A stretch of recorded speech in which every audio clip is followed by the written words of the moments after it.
Hi, everybody, and thanks for being here on this Thursday. 18 days and almost done for the month of September, and we're still seeing a little green at the end of the tunnel. What's been a very bright, beautiful tunnel, mind you. Right around the time we switch gears into officially going into fall, we've moved up shower chances and some slight thunderstorm chances as they had been pushed off to later on into the next week. We've kind of reversed course on that right now. And I'll have your updated 7-day in just a few seconds. I have a number of things to cover tonight, and a lot of them I would rather not, and certainly the first. I had the good fortune, as did many people, of knowing Gary McClure, the Emergency Management Director in Johnson County. Many people in Johnson County and elsewhere knew him much closer than did I, but through the news, I was able to have conversations with Gary from time to time, lean on him whenever I needed a little information or a little assistance about whatever I was covering or what was going on in the area. And it feels as though just talked to him on the telephone not more than a couple of months ago, and it doesn't feel that long. It came to really shocked myself when I saw just a few days ago that the state emergency management organization had announced his health condition and that he was in hospice care. And now we've learned since then that Gary McClure has passed away after battling a long illness. For myself, I want to say that it's been a privilege to have known Gary McClure in the capacity that I did. And in looking back, I think that I always kind of considered him a giant among men, and it's not for his stature either, because of his service, his integrity, his dedication, his love of the service for which he chose to dedicate his life to and his community. That makes him a legend, a hero, and a giant, in my opinion. The Kentucky Emergency Management Association just last week totally caught me off guard when they said that with heavy hearts they had to share that Gary McClure, a longtime figure in Johnson County Emergency Management, was currently in hospice care in Ashland, and that they asked that you keep Gary and his wife Regina and their family in your thoughts and prayers as they continue through a very difficult journey. And then it was just earlier this morning, one of the first things that was brought to my attention was Regina McClure, his wife, had posted as well that with deep sadness they were sharing that Gary had passed away peacefully this morning at the Community Hospice Care Center where he had been staying for the past just few days or weeks possibly. Gary dedicated his life to serving Johnson and Eastern Kentucky through decades of leadership in emergency services and public safety, and I am sure forever will be remembered as such. And as such, departments which have long stood by him and behind him, such as the Paintsville Fire Department and others, are mourning the loss of a true hero, mentor, and friend, as they say, who was a community leader, and he did so with strength, compassion, and unwavering commitment. And most certainly the outpouring of those sentiments and heartfelt thoughts and prayers will continue from multiple organizations around this state and elsewhere.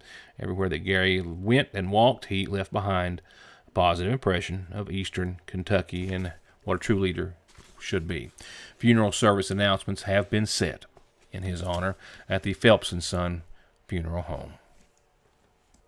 And a bit more on funeral services which have been set for Gary in just a few moments when we reach our obituaries. When I come back, though, before that, we're going to talk about the Meals on Wheels program for senior citizens Kentucky-wide. This is a situation that has really been or started to unfold back in March or April of this year, but it up until just days ago, it looked as though it was going to be all right, and that there was a remedy in place. But now, senior citizen centers, Johnson, McGoffin County, are scrambling, still waiting to get some hard information as to what cuts they may see, if they are going to be potentially as big as what they could be. And I'll tell you what I know on the matter in just a few moments. So I think this is an important conversation for everyone to be a part of, and I'll have that after this. One name, one call, one ultimate solution to your heating and cooling, sales, 24-hour service, and installation for home, commercial, boilers, chillers, and VRF systems. With over 15 years of experience and now based right here in the viewing area, Ultimate Air, 496-6651. Don't let the colors and shades and styles of the season escape. New must-see arrivals are at the seasonal shop. Already famous for their most cozy of home decor, and now for ladies' fashions too. Business, casual, a night out, they have you taken care of. And when it comes to a night in, the shop has gone all in on their sleepwear selections that are even more comfortable than they are already classic. And don't forget bridal and baby registry at the shop, the seasonal shop in downtown Sayersville. SMB is proud to stand with you with what might be your very first and definitely last checking, savings, retirement, even Christmas Club account, along with consumer, auto, mortgage, business loans that you can easily manage from anywhere in the world with safe, secure mobile and online banking that comes from over 120 years of commitment to your financial life and well-being, today, tomorrow, and forever. Sayersville National. It's just the perfect spot to grab lunch, a snack, something sweet, pick up your meds, or have them brought to you curbside. It's your hometown Good Neighbor Pharmacy that's been proud to serve you and your families for over 100 years. And now on their already incredible menu, fresh baked goods from the Daily Bread. Frazier's Prater Drugstore, 349-3135. I believe in Kentucky. I believe in Kentucky. I believe in small town values. And mom and dad and the things they handed down. I believe some of the best people in the world are farmers. I believe in insurance that protects families, homes, and cars. I believe in always finding a way to do what you love. I am Kentucky. I am Kentucky. I am Kentucky. For whatever reason, if your working days are over, don't do anything before you meet Grover. Social Security, disability, SSI, work injuries, wear and tear, and hearing loss. 888-9-GROVER. Now, in respect to the Meals on Wheels program here in McGoffin, Johnson, other counties in Kentucky, the senior citizens providing meals themselves in these senior citizen centers, the situation essentially comes down to this in a nutshell.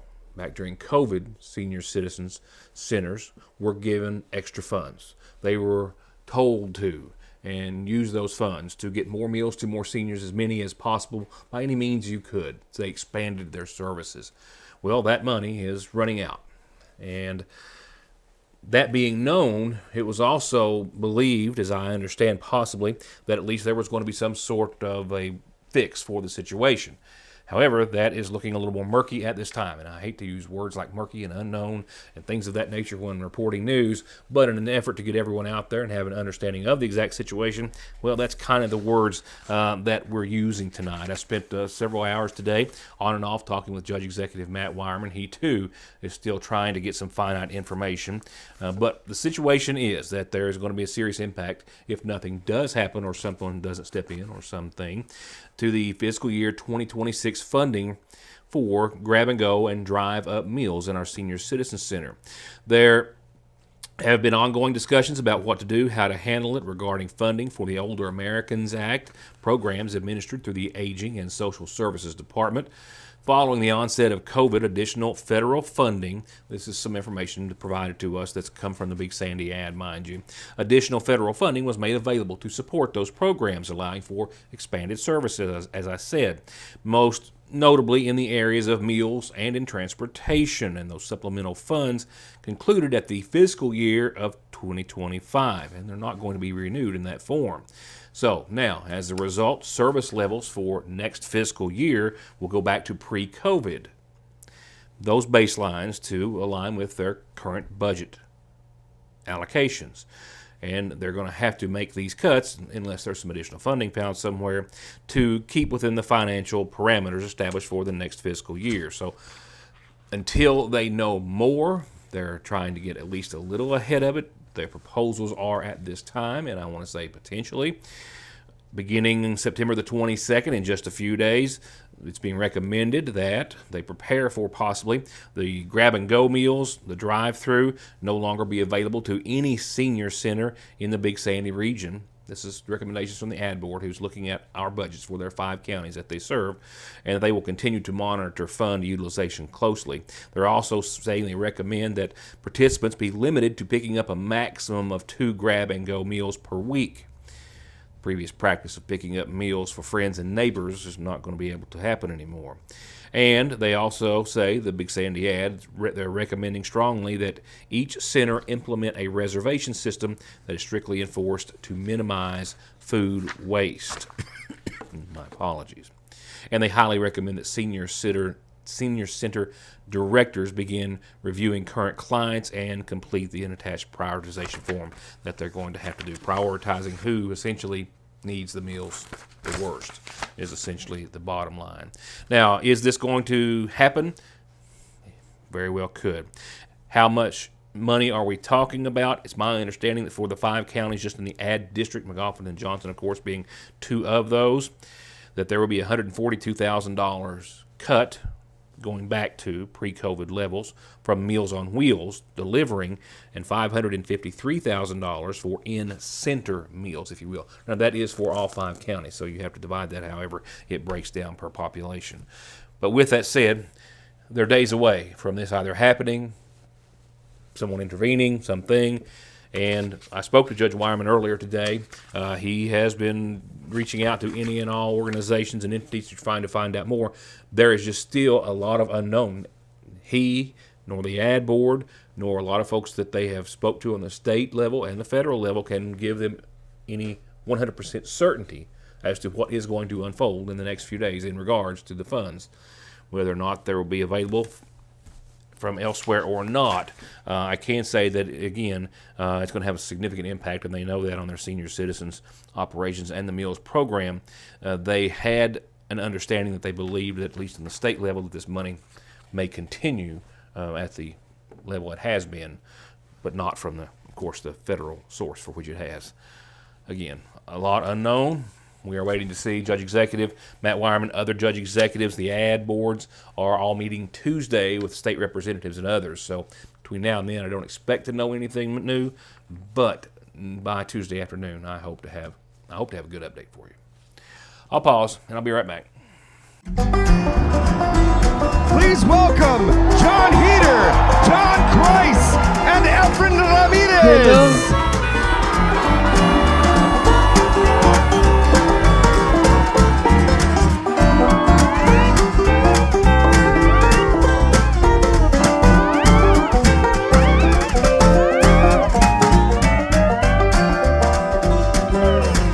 That gets a tots from us. Yes. Youth. Experience. Modern solutions to modern problems. Proven solutions to legal problems. An emerging face in the courtroom. A known presence in the courtroom. Together, we are multifaceted. Together, we will do right by you. If you are having any legal issues at all, just relax and call Max. If a car wreck is causing you pain, just pick up the phone and call Donald Wayne.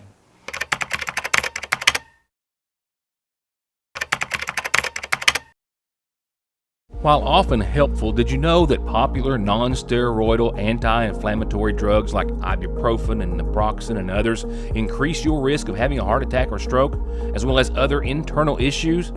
And those risks are significantly higher with prolonged use and higher dosages. Find out all you need to know about common concerns and cautions and options when you stop by and talk to a Parkway Pharmacy pharmacist in Salyersville.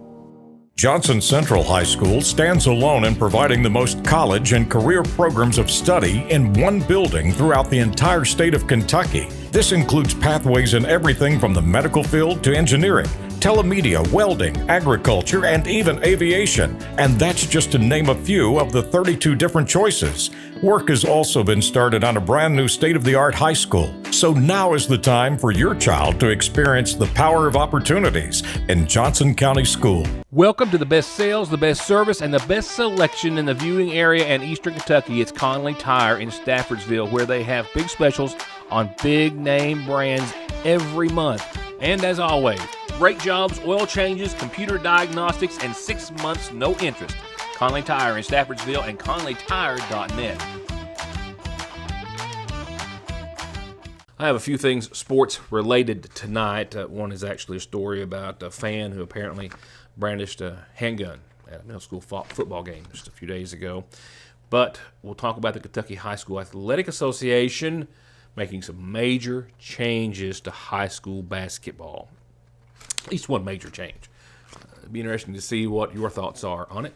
That perhaps will be maybe our next people poll in the Sagersville Independent. Heather, if you're watching, remind me of that. We'll talk about the shot clock coming to high school in just a few seconds. Right now, I've got a quick update to one of our calendar announcements for tonight and some other things on tonight's McGoffin Farm Bureau community calendar.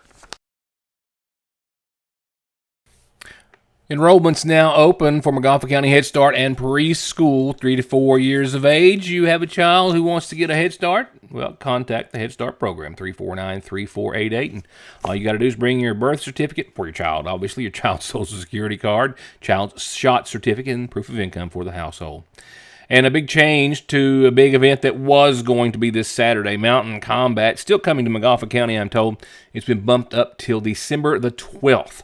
So just put that in the back of your mind. I'll pull that back out and put it on the calendar, in a few months from now. Probably sooner than you think. But live pro wrestling has been postponed. Mountain Combat not coming Saturday, but will be in McGoffin County December the 12th. Beekeeping school is still coming this Saturday at the Floyd County Extension Service.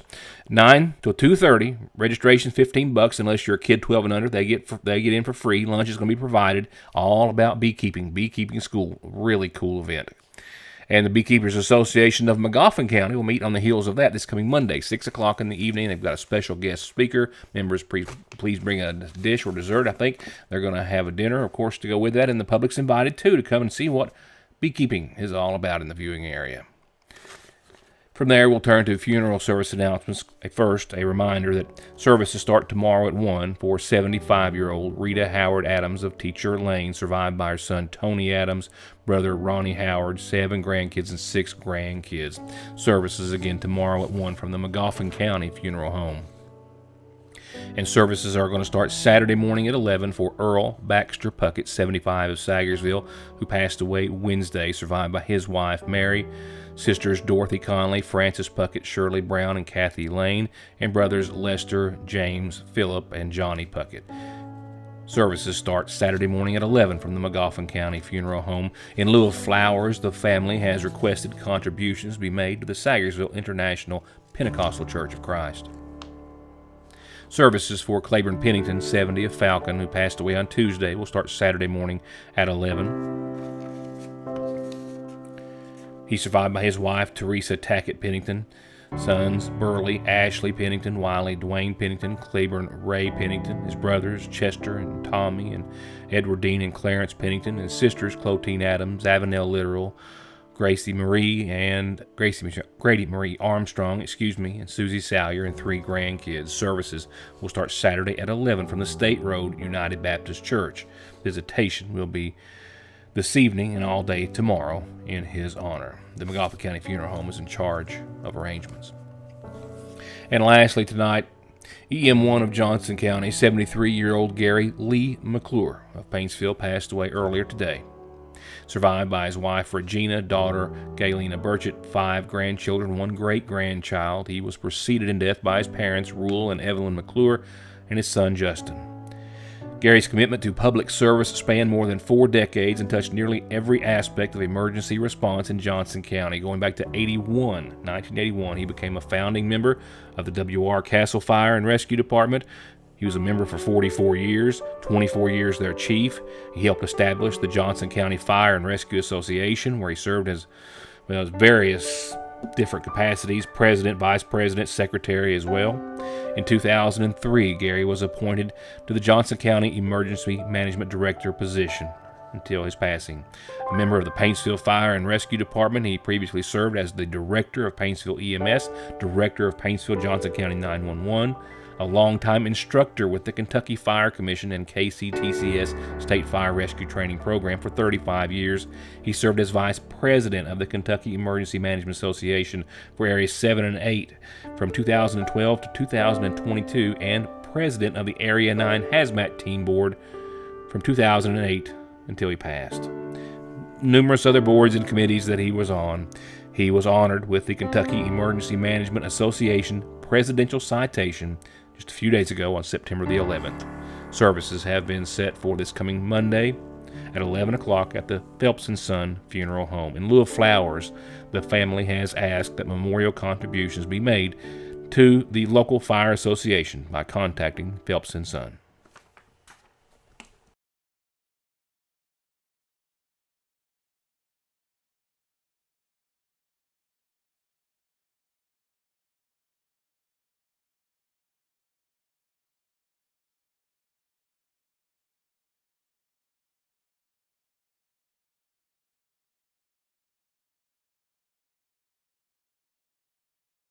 It's back. Don't forget, this weekend, this Saturday, the 7th, yes, I said 7th annual Walnut Festival is back. This huge free event made possible by the gracious donations of the community and by the hard work of the Royalton Community Council is back for its 7th year in a row with a big car show, big entertainment, a lot of great food booths, a lot of cool vendors, things to eat, see, buy, do, listen to, enjoy. So bring your friends, family, bring your lawn chairs, some blankets, whatever you can. It all starts at 11:30. A great lineup with Eddie Jenkins and 606 Sound, Whitney Lovely and Friends, Tommy Webb Band, Hillbilly Tradition, Ethan Allen, Troy Carlos Band, and there will be other things that I just don't even know about. So come and see for yourself the 7th annual Walnut Festival this Saturday, and it all kicks off at 11:30 in the morning.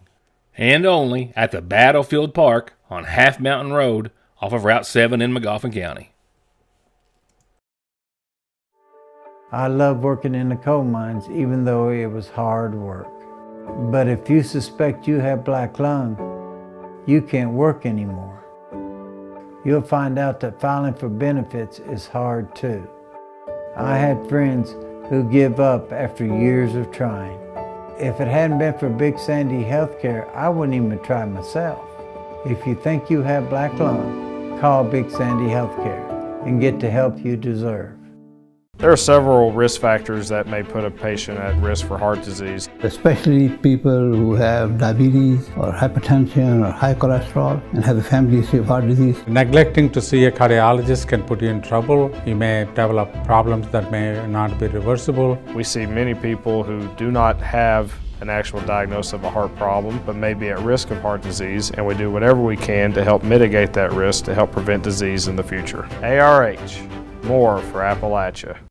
High school basketball is about to change as we know it significantly, following suit, of course, to other levels of basketball. The Kentucky High School Athletic Association Board of Control conducted its second regularly scheduled meeting of this academic year yesterday and today as well as it continued, and the board voted 13-5 to put a shot clock in for boys and girls varsity basketball beginning in the 27-28 season. That's right, 2 years for a reason or two. 32 state associations throughout the country currently use a shot clock in some manner, and Kentucky is going to implement the use of a 35-second shot clock in 2 years. KHSAA member schools can continue getting accustomed to a shot clock for the 25-26 season, but it will not be used postseason until 2028. The Louisville Invitational Tournament and several other events experimented with the 35-second shot clock last season, and the KHSAA says that representatives from there said it went off without any problems. They also say it has long been an area of discussion throughout the Commonwealth, and with the board's final decision backed by several members expressing the belief that using a shot clock will advance the game, the discussion also led the group to believe that waiting until 27-28 would allow for schools to budget for the equipment and further train for shot clock operators. So, a couple of years from now, high school basketball is changing up. I look forward to talking to our area coaches first chance I get about their thoughts. I can also tell you that during their meeting with the KHSAA this week, they just discussed some other things, expanding opportunities for regional tournaments and bracketing in several sports, referring to the 15th Region Basketball Tournament, how we use a super regional format due to a variety of logistical reasons in basketball. while the 6th region piloted an alternative format for 2025 softball and baseball. So we'll see if they make any changes there. A sports-related report that is not positive, and it happens between two East Kentucky schools. It appears as though we've learned today, and it's been confirmed by leaders of the Powell County school system and that of the Morgan County School District as well, that a fan of Morgan County apparently brandished a gun a few days ago after a middle school football game in Powell County. Morgan County School Superintendent Ralph Hamilton says that first, it was his responsibility, as it always is, to ensure the safety and well-being of all students and staff. And after receiving information about the alleged incident, he says at the middle school game in Powell County on the 11th, he notified the superintendent of Powell County Schools, saying that it involved a Morgan County fan, but no Morgan County staff members were part of the situation. And from there, the school police chief is leading an investigation with the Stanton City Police and other officials to review the incident, and there was no other information that Superintendent Hamilton could release at that time. A release from the Powell County Schools Superintendent gives a little more detail into the case and investigation, saying that during the middle school football game on the evening of the 11th between Powell and Morgan, a fan from Morgan exchanged some words with one of the volunteers helping work the chains, and the opponent's fan, Morgan County's fan, then waited outside the gate until one of the players exited, and they had some words there, and as both parties were leaving, there was an incident at the exit of the parking lot in which that fan from Morgan County reportedly showed a gun. We're assuming a handgun. Authorities are investigating the situation, as are school personnel as well, and unable to communicate or release any other details at this time. With that said, let's switch gears and hit my last gear for this evening, and that's your Licking Valley RECC 7-Day. It was warm out there. You know, fall arrives next week, but we're still in some summer-like conditions. I scored a 92-degree day here in front of the newsroom. And again, that's sometime anywhere 1, 2, 3 degrees off from the highs throughout the county because it's down here in our little blacktop jungle, I guess you could say. But nevertheless, it was hot. It's still 87 out there right now. And it's going to be about 56 by the time it's all said and done, under mostly clear skies and calm winds. Another day tomorrow where I won't be surprised if we don't hit 90 again. Tomorrow, right now, National Weather Service calling for 87 degrees for your daytime high after a little morning fog, a lot of sunshine, and mostly clear skies to wrap it all up for your Friday with a low of 57. Saturday, fog, sunny, clear, or mostly clear. Skies, mid-80s again. I think we'll best that by a degree or two. I mean, we're making up for some wet weather early on in the summer that kind of, stymied some activity, so you might get in some late-season pool days, lake days, and the like.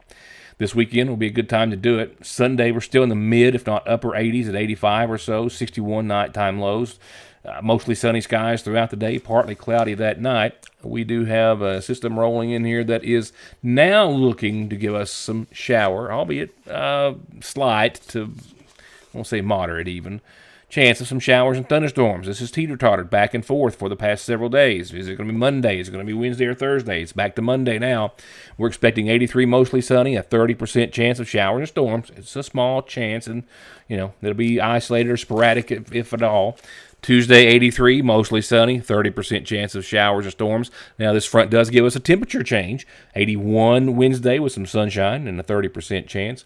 And by Thursday of next week, maybe down to the upper 70s with the same partly sunny and 30% chance of showers and storms. Before I say goodnight, let me say this. I have a story I'm working on tomorrow. Problem is, it's right around 5:30 or 6 when I have to be there to cover it. It's just a few hundred yards, or feet even, from the newsroom, but it's at the same time I have to be here. So I'll have a show tomorrow. Probably going to have some news from the Sheriff's Department, some good news there, and some other reports. May put the show together early so I can make it to this really neat story that comes from a lost friend of ours who's no longer with us and what he's left behind for some local folks. With that said, it's going to be an interesting news day, but aren't they all? Thank you for watching. See you tomorrow.